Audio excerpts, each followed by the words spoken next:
सोलापुरात भाजप कार्यकर्त्यांच्या आंदोलनाविरोधात माजी उपमहापौर राजेश काळे आता मैदानात उतरलेत। आंदोलन स्पॉन्सर होतं, त्याचा मी जाहीर निषेध करतो असं राजेश काळे म्हणालेत। माजी उपमहापौर राजेश काळेंचा भाजप आमदार सुभाष देशमुखांवरती त्यांनी नाव न घेता आरोप केलेला आहे।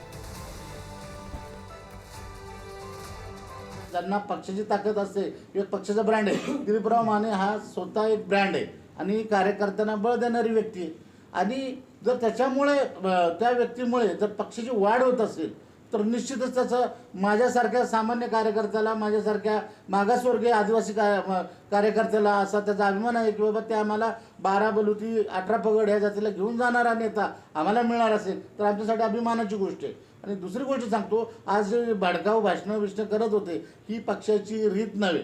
आज मी त्यांचं उद्या पत्र देणार आहे, आमच्या प्रदेशला देणार आहे, शहराध्यक्षांना देणार आहे, यांच्यावरती शिस्तभंगाची कारवाई केली पाहिजे।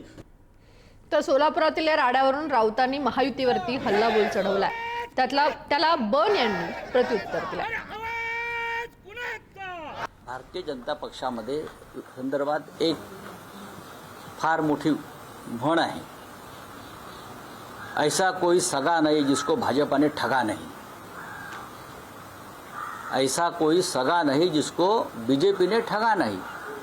अजित पवार तो त्याच्यासमोर की झाड की मुली। पगारी नेते संजय राऊत हे गँग्स ऑफ ठगचे सरदार आहेत।